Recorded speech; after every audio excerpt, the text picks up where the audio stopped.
Me presento, mi nombre es José Luis Poet, ¿sí? Yo soy instructor de DUTEC. Vamos a hablar en este curso, este seminario, ¿sí? Un poquito de una parte de nuestro curso de inyección electrónica nafta, nivel intermedio. Bien, como ya se ve en pantalla, este es nuestro apunte de los cursos. Ya algunos me conocen, algunos lo han hecho conmigo, ¿sí? Otros no. Y realmente quiero agradecerles por estar acá, por brindar su tiempo para poder escucharnos, para poder escucharme. Vamos a tratar de ser lo más claros posibles cuando expliquemos. Como les digo, es un poco difícil para mí porque es mi primera vez como seminario online, pero bueno, espero poder ser claro. Eh, Vamos a comenzar, ¿sí? Hablando, ¿sí? Voy a apagar mi cámara, así puedo usar directamente el archivo. Bien, como nos dice nuestro programa, si bien empezamos hablando de ley de Ohm, pero simplemente, como yo siempre digo, lo que necesito de la ley de Ohm que se establezca es simplemente por el hecho de que yo quiero que utilicemos la fórmula, ¿bien? O sea, esta fórmula, ¿sí? Que va a ser lo importante para que nosotros podamos establecer, por ejemplo, cuando tenemos que reemplazar un cableado o reemplazar un componente de un cableado, bien, podemos tener calculado, por ejemplo, qué cable, qué diámetro de cable podemos usar, qué tipo de fusible vamos a poder colocar. Entonces, lo que vamos a establecer primero, tal cual como dice acá, la definición, la ley establece que la diferencia de potencial que aparece entre los extremos de un conductor determinado, proporcional a la intensidad de la corriente, bien, que circula por el citado conductor. Conductor lleva a llamado cable o todo aquel que transporte electrones. La ley de Ohm se completó, ¿sí? Introduciendo la noción de resistencia eléctrica. Bien, es la resistencia que nos ofrece ese conductor. Sabemos que hay diferentes calidades de conductores, entonces podemos determinar que un conductor puede ofrecer más o menos resistencia, ¿sí? Al traslado de electrones. Bien, como les decía, ¿sí? Al utilizar esta fórmula, por ejemplo, yo puedo estipular qué nivel de protección y qué tipo de cableado tengo que colocar en una bomba. Bien, si dijimos que intensidad, bien, lo voy a dibujar acá, disculpen, pero va a salir medio con el control que es muy bueno. Pero, por ejemplo, si hablamos de que intensidad, ¿sí? Es voltaje sobre resistencia, van a ser dos valores que nosotros vamos a tener presentes, ¿sí? En nuestra medición, por ejemplo, de una bomba. Entonces, en el caso, por ejemplo, digamos que nosotros reemplazar el cableado de una bomba, que era el caso típico del Escorcetec, que se sulfataban esas fusibleras plegables, que eran como si fuesen un libro, se sulfataban, se reparaban, se sulfataban, se reparaban, donde el sulfato realmente no desaparece más.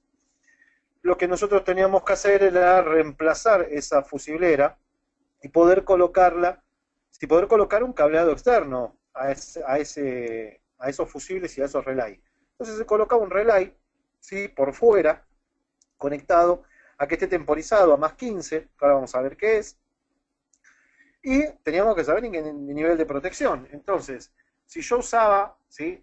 Si yo usaba esto, ¿sí? Si yo usaba yo podía saber qué consumo tenía. Comúnmente una bomba tiene entre 3 y 4 ohms de consumo, normalmente, como siempre decimos en el grueso de los casos. Pero yo necesito saber qué consumo va a tener, ¿por qué? Porque ese relay que alimentaba la bomba también alimentaba lo que era inyectores y lo que es bobina. Entonces, tengo que saber el consumo de todos esos componentes y saber qué nivel de protección colocar y qué relay colocar y qué cable, ¿bien? No voy a usar un cable de 0,5 para poder alimentar algo que me va a consumir aproximadamente 6 amperes, como era el consumo total que tenía ese auto. Entonces, yo puedo estipular eso como viendo que intensidad es igual a, despejando, ¿no? Esta fórmula, ver que intensidad es voltaje sobre resistencia. El voltaje lo puedo obtener, porque lo puedo obtener de la medición que voy a tener sobre la alimentación de la bomba que voy a tener. Entonces, más o menos vamos a hacer, esperen que me ponga la pluma, ¿sí? Vamos a hacer que era 12, ¿bien? Sobre aproximadamente 4 ohms de resistencia que tenía una bomba, voy a tener un consumo de 3 amperes. Bien, entonces yo con eso ya puedo estipular qué es lo que más me importa utilizar de la ley de Ohm. Bien, podemos debatir un montón sobre esta ley, pero lo que más nos importa en este momento y para talleristas como nosotros a dictar los cursos es realmente, ¿sí?, hablar sobre la fórmula, ¿sí? Bueno, vamos a seguir adelante. Esperen que borro todas estas anotaciones. Bien. Ok. Me cambio si no. Las unidades de medición que nosotros vamos a tomar, ¿sí?, como premisa, digamos, para todas las mediciones que vamos a realizar en inyección electrónica, la electricidad, que la unidad de medición está dada en volt, resistencia, ¿sí?, que está dada en ohm, intensidad, ¿sí?, que está dada en ampere, y vamos a tener una cuarta medición de la que no se habla comúnmente cuando se participa en los cursos, que no es un dato menor, es la inductancia, que se mide en henrios. La inductancia, para poder explicarlo correctamente, ¿sí?, y es mucho más amplia quizás la fórmula, ¿sí?, pero es la resistencia de un bobinado a ser inducido, a ser cargado. Yo digo de que es, digamos, en términos tallerísticos, como nos gusta decir, ¿sí?, es la capacidad de carga de un bobinado. Si bien no es la forma correcta de decirlo, ¿sí?, es para que se entienda, ¿sí?, y se pueda interpretar correctamente. Bien. Les vuelvo a pedir disculpas, a veces me trabo un poco cuando hablo porque como es mi primera vez, estoy acostumbrado por ahí a hablar en persona. Pero bueno, vamos a ir con las definiciones, ¿sí?, de cada uno de estos unidades de medición. La medición de tensión en volt dice que el voltaje es una medida de presión eléctrica, bien, también conocida como fuerza electromotriz. Siempre comparable con un circuito presurizado de agua, sería la presión del circuito del mismo, bien. Eso es lo que sería la medición en tensión, o sea, de medición de tensión en volt. La medición de resistencia en ohm, ¿sí?, es el freno que se le opone a la corriente. Bien, lo que hablábamos recién, la oposición que tiene en un conductor. En un circuito de agua sería cualquier oposición o estrechamiento en el conductor transmisor. Bien, es en un caño, tenemos un estrechamiento, ahí tendríamos una resistencia. La medición de intensidad en amperes, ¿sí?, es la corriente que circula por un circuito. Comparable con un circuito de agua sería el caudal o los litros de agua que circulan por ese circuito presurizado. Bien. Y la inductancia, medición de la oposición a un cambio de corriente de un inductor o bobina que almacena energía. Para ser prácticos, como decíamos, la capacidad de inducción que tiene un devanado o un bobinado. Bien. Seguimos. Vamos a hablar primero de los términos a utilizar en inyección electrónica automotriz. Es algo que esto es muy importante, sobre todo en estos cursos y estos seminarios que están apuntados a participantes y asociados del COL, que cuando nosotros hablemos por teléfono, cuando yo lo llame Marcelo, lo llame Cristian, lo llame la persona que esté en asesoría técnica, ¿sí?, tenemos que empezar a tener el mismo léxico a hablar, ¿bien? Entonces tenemos que tener en claro determinados términos.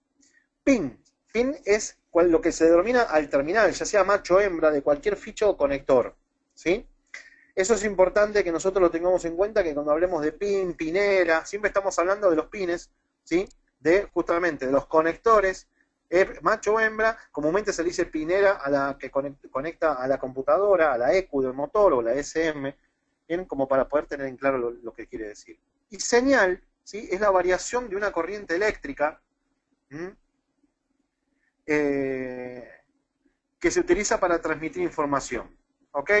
Esto es lo que nosotros siempre hablamos de cuando si tenés señal, no tenés señal. Bien, es la variación en corriente que tenemos que tener útil para poder para transmitir información. Bien.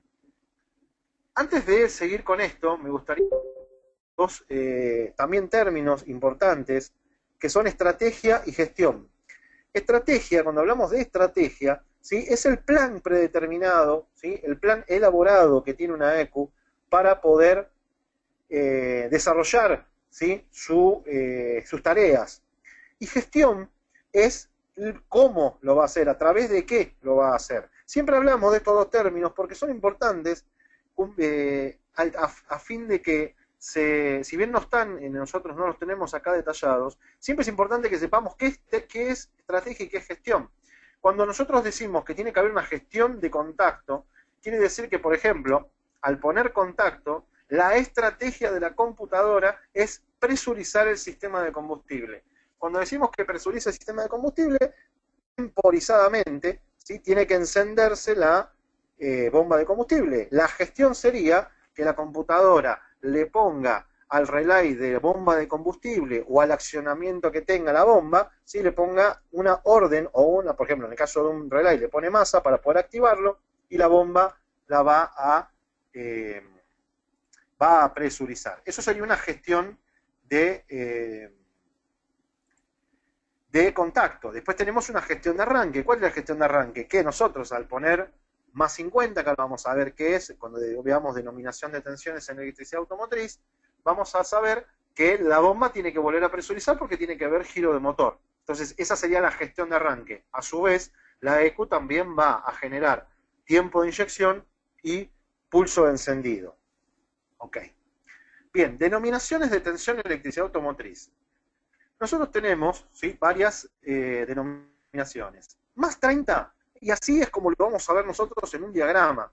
Bien, más 30 es corriente proveniente en forma directa del acumulador o batería. ¿Qué quiere decir? Corriente directa de batería, ya sea directo a través de un fusible o directo a través de un relay. ¿Por qué digo esto? Porque no necesariamente pasa a través de un relay. Muchas veces son alimentaciones directas, como en el caso del K4M, que la alimentación del relay viene directo desde la boca del alternador, ni siquiera de la batería, con los problemas que puede generar esto. Bien, más 15. Más 15 es corriente proveniente después de una activación de llave de contacto, ¿sí? Es cuando nosotros colocamos contacto, ¿sí? Ahí se pasa a alimentar determinados componentes con tensión, ¿sí?, después de la llave de contacto. Eso se le llama más 15. 31 es masa o tierra, o sea, todos estos valores que nos estamos hablando, más 15, más 15, más 30, más 31, son convenciones, son convencionales para... Y después tenemos más 50, que es tensión de motor de arranque. ¿Por qué ahora se menciona más esto? Porque cuando ponemos más 50 no solamente obtenemos la gestión de arranque, sino que muchos inmovilizadores actuales de tecnología más nueva directamente inhabilitan el arranque quitándole tensión al motor de arranque. Caso de Ford. Ford, cuando se inmoviliza el sistema PATS que tiene incorporado en la máquina de motor, hablemos por ejemplo de lo que es Ford Ka, Ford Fiesta, EcoSport, Focus, directamente, en el caso de PATS 1 o PATS 2, cuando el vehículo se inhabilita el arranque porque, por ejemplo, no reconoce las llaves o hay algún problema entre la antena, el transporter, no llega bien la señal hasta el sistema PATS, directamente inhabilita el arranque. Hay dos secuencias de inhabilitación de arranque para el caso de Ford. Bien, una es cuando no reconoce la llave, se pueden borrar las llaves con escáner, se vuelven a grabar y si está todo correcto, el auto va a arrancar. Si no, vamos a tener que después detectar si tenemos un problema de transporter, de antena, transmisión, cable de transmisión de antena hacia el patch y demás. Pero para eso se menciona también tensión de motor de arranque a más 50. Bien, nos vamos a introducir en lo que es sensores CKP y CMP. Sensores CKP y CMP. ¿Por qué usamos las siglas? Porque las siglas es como lo vamos a ver nosotros en los manuales. ¿Sí? Sensor CKP es cuando se habla de sensor de posición de motor o sensor de punto muerto superior o sensor de cigüeñal. Digamos, utilizarlo como muchas veces aparece como sensor de revoluciones, no me parece, porque la función principal que usa la computadora con este sensor es ver la posición de motor. A mí me gusta llamarlo de esa forma, o sensor de punto muerto superior. Bueno, bien, esa es la forma. Y CMP es cuando se refiere a sensores de posición de árbol de levas, ¿sí?, o sensores de fase.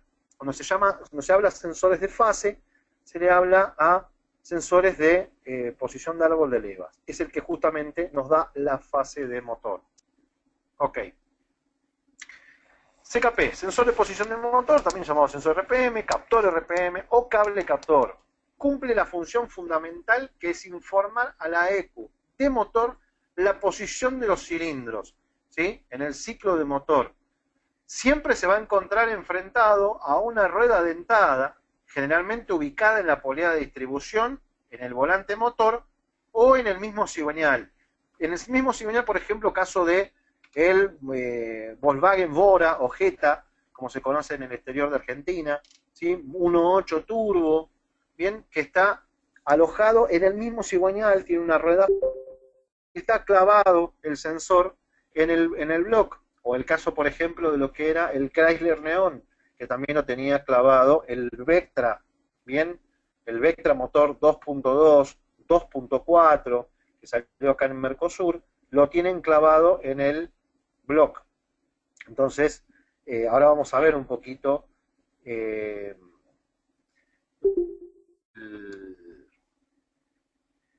el de cómo, qué problemas tiene cada uno. Bien, esta rueda dentada, ¿sí? Se llama rueda fónica, siempre gira enfrentada a este sensor. Va a tener unas características, ¿sí? Hay dos tipos de rueda fónica.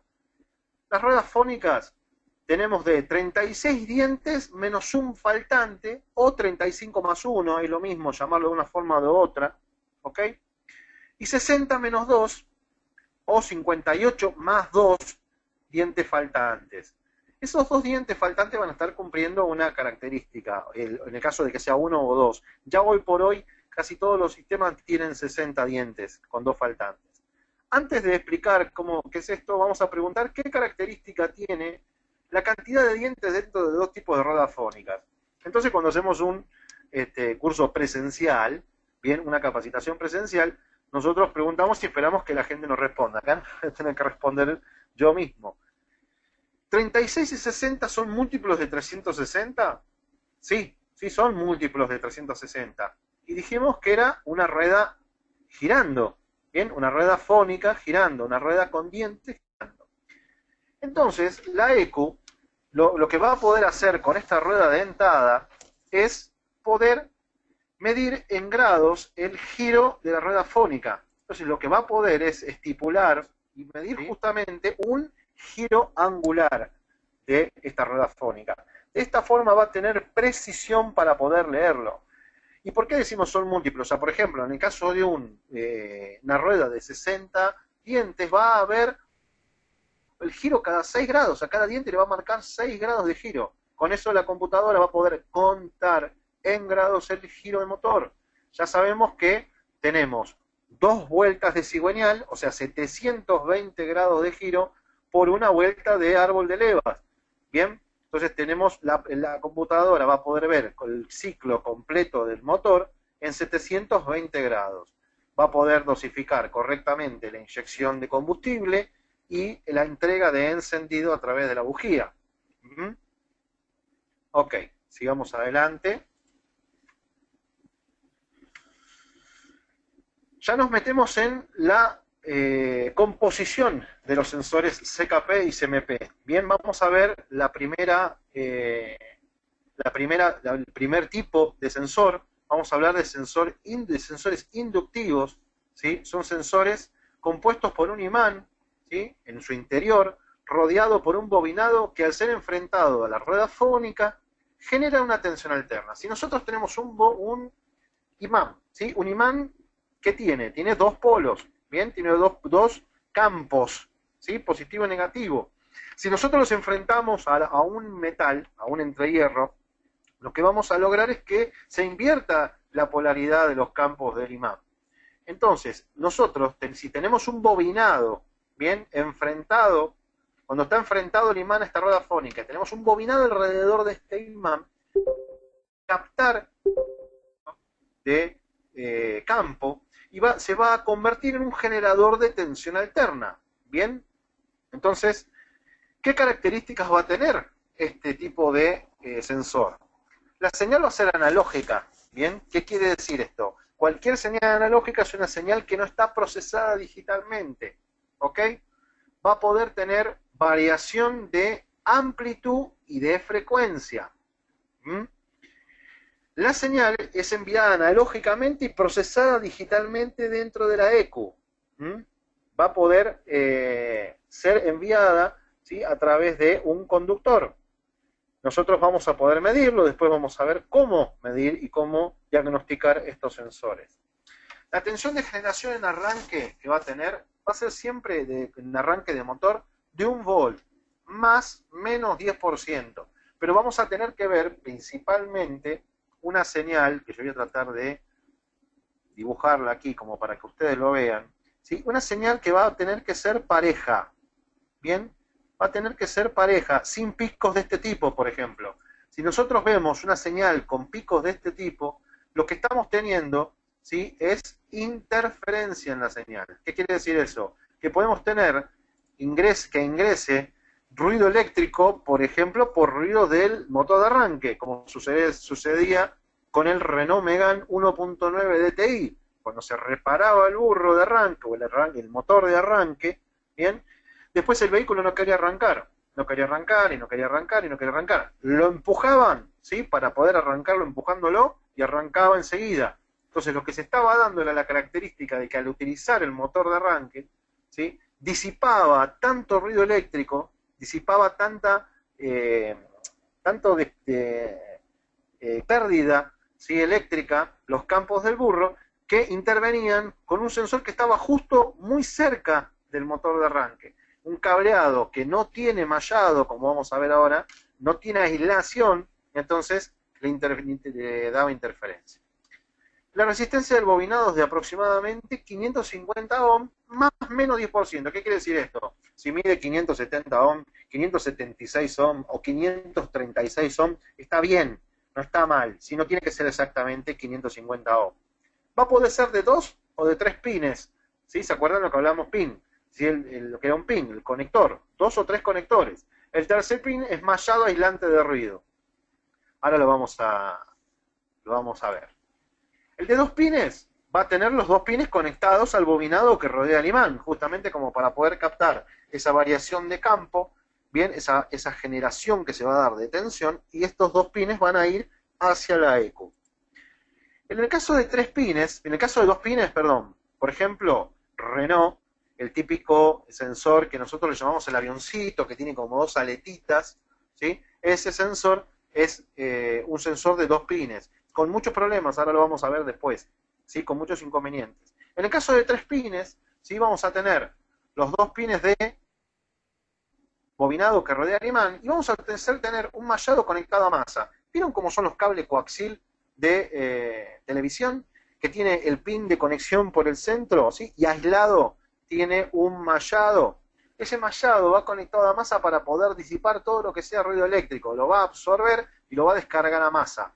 Justamente el Renault tiene muchos problemas de este tipo por no estar aislado. Hoy me tocó el caso de reparar acá en el taller un Citroën C4 2.0 HDI que tenía el mismo problema, tenía problemas de ruido eléctrico y tiene un sensor inductivo enfrentado a la rueda fónica en el volante motor, ¿sí?, que no tiene aislación de mallado, entonces le interfería todo el ruido que tenía en la ficha directamente, hubo que reemplazar la ficha, ¿sí? Pero bueno, como para que sepan por qué. En el caso de Renault, ¿sí?, vamos a tener mucho problema porque justamente, más allá de no tener mallado, tienen mucho inconveniente las fichas en sí. Las fichas se le retiran los pines hacia atrás, entonces tenemos ese típico auto que arranca cuando quiere, bien, se le da arranque, no quiere arrancar, de repente arranca. Vamos a ver, por supuesto, que si no tenemos señal de giro, ¿sí?, no tenemos señal de CKP, como comúnmente le decimos, la computadora no va a poder gestionar inyectores y encendido. Por lo tanto, sabemos nosotros cuando avancemos con estos cursos y lleguemos a la parte de diagnóstico capó cerrado, en donde cuando vayamos a buscar, ¿sí?, el diagnóstico, digamos, el listado de diagnóstico para poder llegar a la resolución de un vehículo, ¿sí?, vamos a encontrarnos con que no tenemos encendido ni pulso de inyección, ni pulso encendido ni pulso de inyección. Hay que asegurarse bien porque muchas veces medimos, no tenemos pulso de inyección y decimos, no, sí, el problema es el CKP. Y muchos vehículos cuando se inmovilizan, lo primero que hacen es cortar el pulso de inyección. Tenemos que asegurarnos de que no haya ninguna de las dos cosas y por lo tanto cuando hagamos girar el motor de arranque, tampoco vamos a tener la activación de la bomba de combustible. Bien, se van a dar esos 3 factores. Seguimos adelante. Bien, inductivo de efecto Hall. El inductivo de efecto Hall, ¿sí?, es un sensor inductivo, tal cual como lo dice, ¿sí? La lectura, la obtención de la lectura, ¿sí?, va a estar dada sobre una rueda fónica, pero a diferencia del otro, el inductivo simple, la señal es procesada en el mismo sensor, ¿m? Por lo que llega a la EQ en forma ya de señal digital. Bien, veremos una señal tipo, como se llama, tipo cuadrada, que va a poder variar solamente en frecuencia. ¿Por qué? Porque la amplitud siempre será entre 0 y 5 volts, dado que es una señal digital. Bien, esto no es que es una señal de ceros y unos, es una señal digital que ya viaja hacia la EQ. Y tengamos en claro que va a ser una señal que va a poder variar la frecuencia. Cuando hablábamos recién de amplitud y frecuencia, vamos a explicar por qué. La amplitud, ¿sí?, en el caso de un sensor inductivo, bien, en el caso de este sensor inductivo, la amplitud va a estar dada en el eje que va a medir, ¿qué? Los volts. Vamos a pasar a ver, ya conocemos cómo funcionan los sensores CKP y CMP, inductivos e inductivos de efecto Hall, y vamos a pasar a ver lo que se llama medición de misfire por momento torsor. Esto es una medición que hace la EQ a través del CKP, bien, precisamente el de cigüeñal, para poder estipular cuando tiene un problema de misfire. Misfire es ausencia de chispa, ausencia de encendido, de no salto a través de la bujía. ¿Qué quiere decir esto? Vamos a ver que la EQ va a poder detectar un disparo de encendido fuera de tiempo por parte de la bobina. ¿Qué quiere decir fuera de tiempo?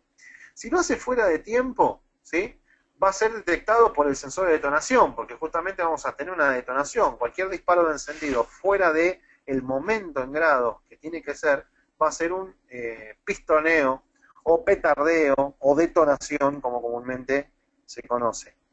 Va a estar detectado por el sensor de detonación, que no es otra cosa que un cristal o un sensor que está esperando una frecuencia de funcionamiento de sonido, que es del motor, y cuando se produce un ruido extraño a esa frecuencia, como una detonación, comúnmente suena como si fuese un ruido metálico, bien, va a enviar esta señal, la EQ va a determinar si hubo una detonación en el motor. Para el caso de un disparo que no existe, ¿sí?, un disparo que la EQ no registró por que en la bobina, por ejemplo, o el cable o la bujía no produjo, ¿sí?, ese encendido, también va a ser un misfire, ¿sí? Justamente a eso refiere, a un disparo perdido. ¿Qué sucede?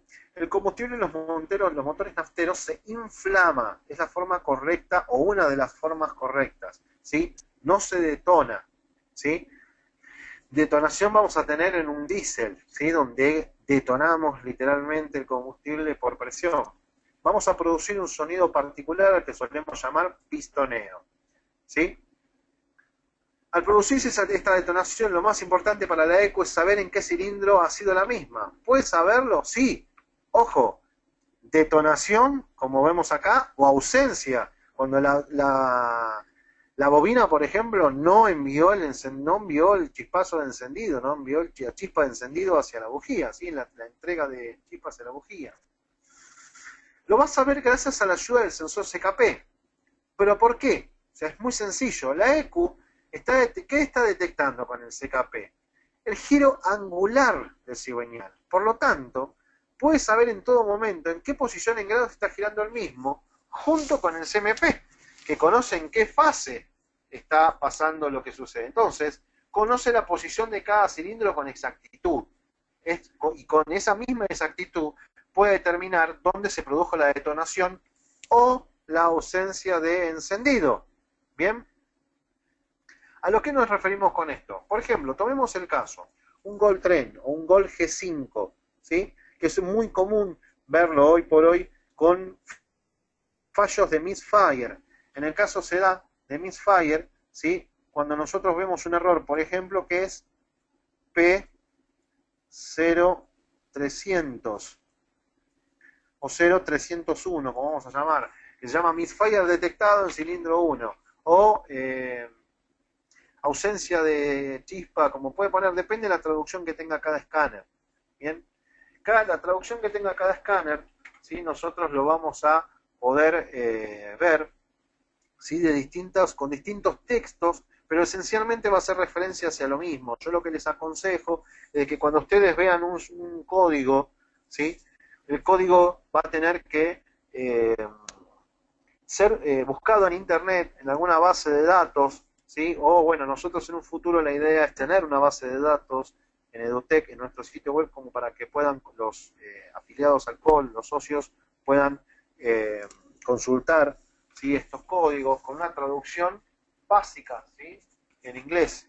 Nos tenemos que amigar un poco con el inglés si no nos gusta, porque mucha información y muchos manuales, ¿sí? Están escritos principalmente en inglés y en portugués. El portugués es un poco más comprensible, un idioma más similar al castellano, pero en inglés, bueno, ya sabemos, no tiene nada que ver. Si bien algunas palabras asumimos nosotros como en nuestro uso cotidiano, va a tener que ser así. Entonces, ¿qué sucede? Cuando la computadora ve este error, carga este error, lo que veo es un misfire, o sea, una falta de chispazo. ¿Y cómo lo hace? A través de el giro angular, o como se llama comúnmente, giro torsor angular. Bien, el giro torsor angular es cuando se está viendo un giro el giro del cigüeñal, pero ¿qué sucede? Se ve la aceleración que sufre cada pistón, ¿sí? O cada cilindro, ¿sí? Al producirse la inflamación del combustible. Entonces, en ese momento, ¿sí? Se está produciendo una aceleración y desaceleración cada vez que se produce la inflamación del combustible.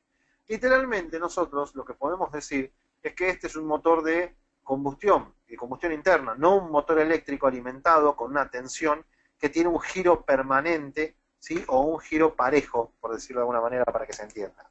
¿Sí? Entonces, lo que nosotros vamos a estar viendo a través del giro torsor angular, o la eco en realidad, perdón, va a estar viendo a través de, nosotros vamos a ver el resultado. La eco no solamente va a estar viendo el giro angular, sino la torsión que se produce cuando el combustible se inflama. Entonces, literalmente va a haber un empuje, ¿sí?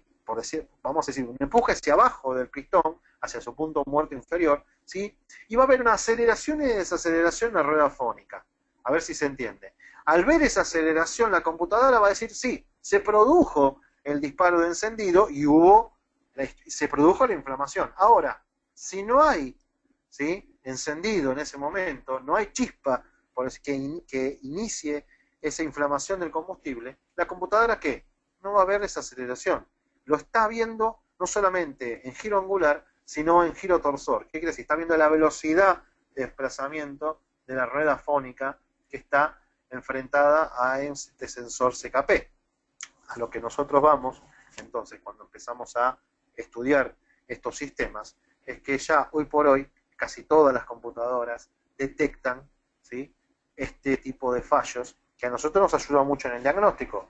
Porque ya si nosotros escaneamos un vehículo, ¿sí? O queremos ver fallos en un vehículo y vemos que se carga este error, ya sabemos que podemos apuntarle a el sistema de encendido, ya sea bobina, ¿sí? Cables o bujías. Va a estar en nuestro diagnóstico, ¿sí? O en nuestra capacidad de diagnóstico, ¿sí? Poder detectar, ¿sí? O poder diagnosticar cuál de esos componentes es el que está fallando, ¿sí? Les pongo un caso. En el caso de los Gol, G5, G6 o Gol Tren, como son conocidos en Argentina, todos esos motores, el motor que se denomina EA111, equipando también al Fox, al Voyage, al Asurán, al Golf 1.6, ¿sí? Es común que venga al taller con este tipo de fallos. Y dicen, las bobinas son malas. Si bien informado por gente de Volkswagen, ha habido camadas de bobinas que han salido con mala calidad, bien, ahí se da el caso de que la mayoría de las veces, cuando fallan estas bobinas, fallan por las bujías de fábrica que traen, ¿sí? Esto no es que yo estoy en contra o a favor de una marca, bien, pero se da el caso de que empiezan a fallar a los 15.000, 17.000 kilómetros. Si uno agarra un vehículo que salió de la concesionaria y le cambia automáticamente las bujías por otras bujías, por ejemplo, marca NGK, ¿sí? puede lograr que la vida útil de la bobina perdure con el motor. No va a tener problemas. Las bujías originales eran lo que generaba ese tipo de fallos. Entonces, bueno, quedó claro un poco cómo funciona, ¿sí?, un sensor MP, ¿sí? Para poder tenerlos en claro, sensores CKP, ¿sí?, enfrentados siempre al cigüeñal, sensor CMP siempre enfrentado a la leva, o el árbol de levas, o el árbol del comando de válvulas. Bien, inductivos, siempre enfrentados a una rueda fónica, tanto inductivo como inductivo de efecto Hall. Hacen una lectura analógica en el caso de un inductivo, ¿sí? ¿Qué quiere decir analógica? Que va a emitir una señal que va a viajar hacia la EQ, ¿sí?, sin procesamiento digital. Va a tener la particularidad de tener variación de amplitud y variación de frecuencia, ¿sí?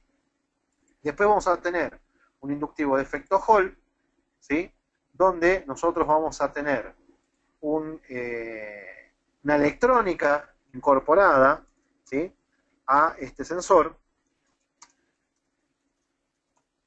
y va a procesar la lectura inductiva, ¿sí?, la lectura de una señal analógica enfrentado por este sensor, ¿sí?, y la va a transformar en una señal digital que va a viajar hacia la EQ ya procesada, ¿sí? ¿Para qué se busca esto?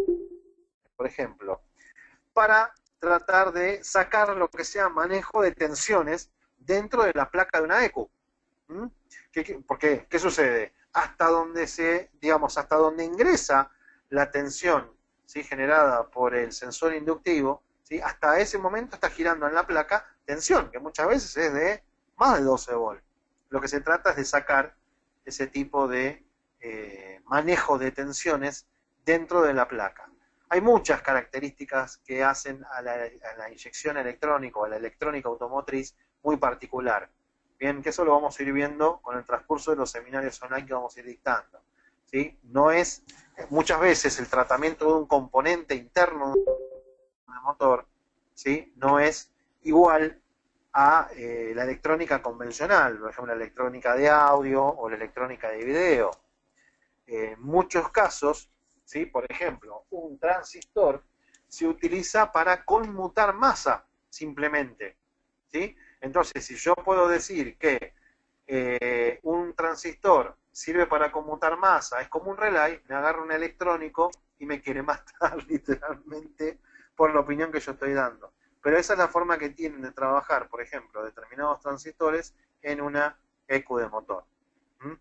Así que bueno, vamos a dar hoy por terminado este tema, ¿sí? El próximo seminario vamos a determinar qué tema vamos a tocar, vamos a seguir con esta capacitación que nosotros tenemos volcada como tipo seminario online para los asociados del COL, ¿sí? Les agradezco mucho que hayan dedicado su tiempo para escucharme. Algunos me conocen y han participado en cursos conmigo, o con Cristian, con Marcelo, otros todavía no tenemos el placer, ya nos vamos a conocer.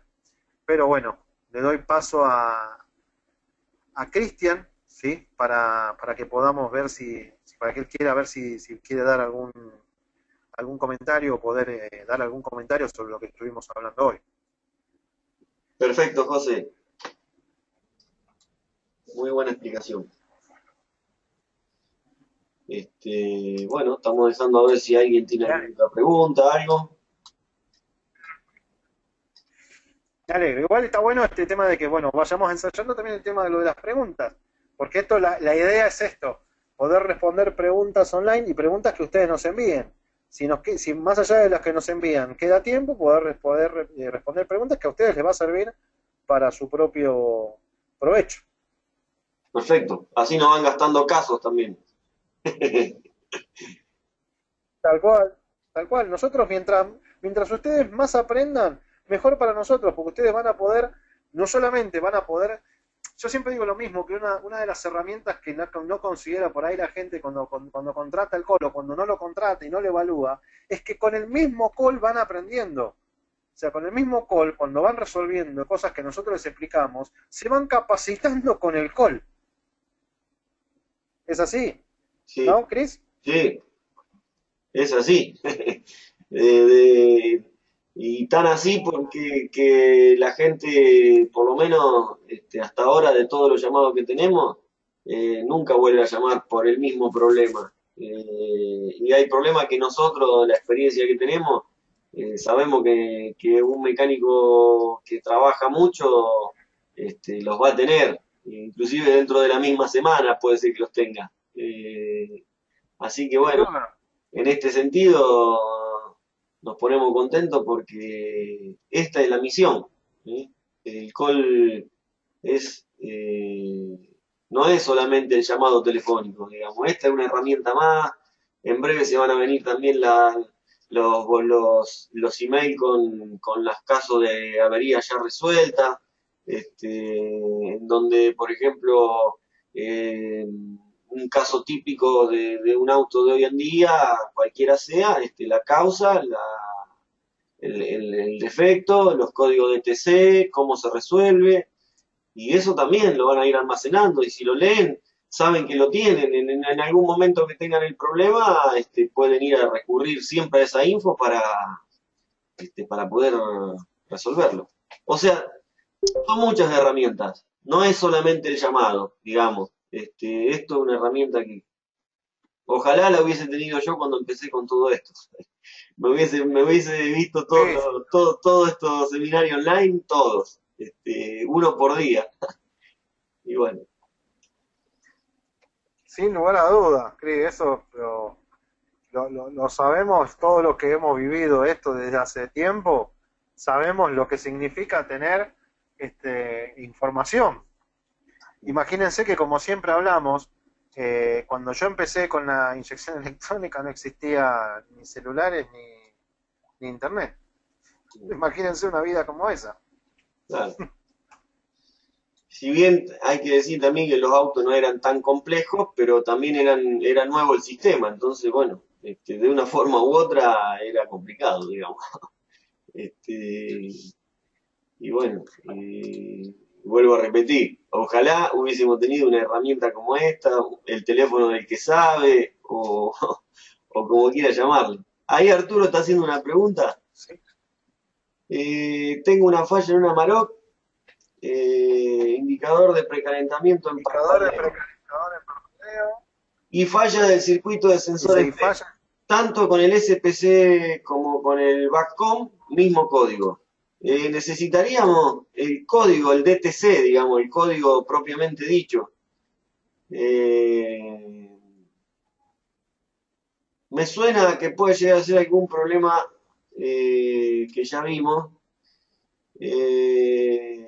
Tendría que llamanos, Arturo, llamanos mañana mismo si queréis. manos y pasados el código. Claro, llamanos, pasanos el código y mañana tratamos de resolvértelo. A ver, con el código en la mano, tratar de. Y también a ver si tenemos Claro. alguna incidencia con ese tipo de problema, digamos. ¿Mm? Claro, tal cual, tal cual. Porque imagínense que con esos pocos datos, si le llegamos a pegar con la solución, muchachos, podemos hacer futurología. Sí, esto es un poco lo que. Si Siempre hay que tener. alguien vio el seminario del miércoles pasado, esto yo ya lo anticipé. No hay que fiarse ni del mejor escáner. Hay que fiarse del código. Y después sobre el código trabajamos, porque los escáneres están traducidos, casi todos fueron concebidos en inglés, y están traducidos, inclusive a veces hasta los escáneres originales tienen una mala traducción. Por ejemplo, sensor B, esa traducción, circuito B, falla en el circuito de sensores, circuito B. Es muy abierta, o sea, ¿dónde vamos a buscar? Ahí es bastante amplia esa traducción de un problema. Sí, Por, esa por ese, descripción, por eso. por Por ese eso hay que ver el motivo, código y hay que ver cómo lo interpreta. sí, por ese motivo, hasta con el escáner original, hasta con el original, a veces hasta con el VAS, en el caso de los Volkswagen, siempre el DTC. Antes de llamar, tengan el DTC, porque es lo primero que le vamos a preguntar. los códigos, él o los códigos. Y aparte, si el auto nos entra por primera vez, también tenemos que, si hay otros códigos acumulados, borrar, ver qué queda y trabajar sobre los que quedan, porque a veces acuérdense que podemos tener 5 o 6 códigos que vienen de hace tiempo, no son códigos presentes, digamos. José, estamos llegando a las Tal 21. cual, tal cual, tal cual. Así que bueno, ya vamos. Hola. Sí, sí, te escuchamos. Ahí Arturo Ah, vuelve a bueno, ya vamos. tiene una falla en ralenti. Arturo, llamanos mañana. Llamanos mañana con el DTC que seguramente te vamos a poder ayudar con esto. No hay problema. Llamanos. José, dale para adelante. Dale, dale, buenísimo. Agradecerle a todos los que todavía no están escuchándonos, agradecerle mucho de que hayan participado de estos seminarios online. Para nosotros son muy importantes, ¿sí? Poder dictárselos porque nos allana mucho camino en el conocimiento que ustedes toman, ¿sí? A través nuestro. Y bueno, no más que de nuevo, agradecerles y para nosotros es un gran logro esto. Se trabaja muchísimo para que las cosas sean así y la verdad que bueno, también felicitar a Cris, a Marce, a todos los intervinientes, a Adriana, a Dani, que hacen que todos los días EduTech vaya creciendo.